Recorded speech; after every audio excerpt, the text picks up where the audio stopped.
श्री हरि भक्तों, एक बार फिर से आपका स्वागत है। आज हम देखेंगे पुरुषोत्तम मास महात्म्य कथा अध्याय 22 का कथा रूप सार। तो चलिए शुरुआत करते हैं। एक समय की बात है, धर्मपरायण और जिज्ञासु राजा धूर्धनवा के मन में पुरुषोत्तम मास के व्रत को लेकर अनेक प्रश्न उठे।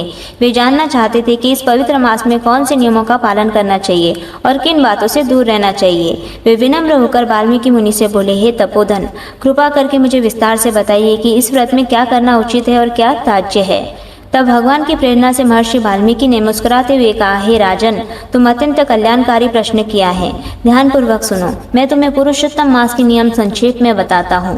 उन्होंने आगे कहा, इस मास को व्रती को संयम और पवित्रता के साथ रखना चाहिए। उसे हविष्य अन्न का सेवन करना चाहिए, ऐसा सादा और सात्विक भोजन जो बिना तेल मसाले के बना हो और जिसमें शुद्धता हो। यह भोजन उपवास के समान फल देने वाला माना गया है।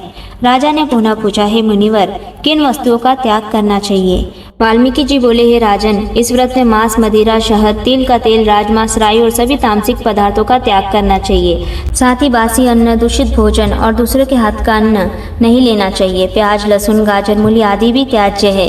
फिर उन्होंने गंभीर स्वर में कहा, केवल भोजन ही नहीं, आचरण की शुद्धता भी आवश्यक है।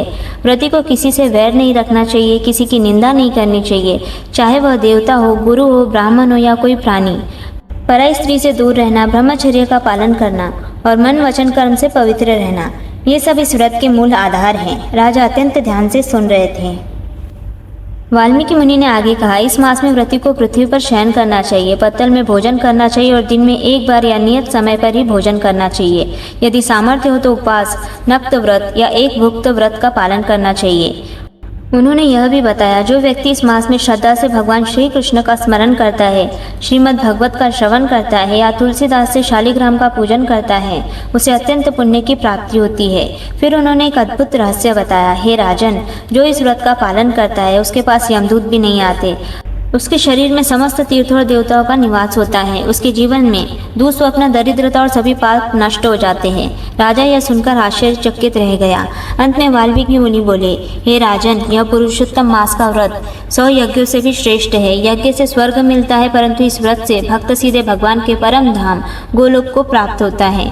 यह सुनकर राजा धूर्धनवा का हृदय भक्ति से भर गया। उसने निश्चय किया कि वह पूर्ण श्रद्धा और नियम के साथ इस व्रत का पालन करेगा। हरि भक्तों, यहाँ पर हम विश्राम लेते हैं। जल्दी मिलते हैं अध्याय 23 के कथारूप सार के साथ।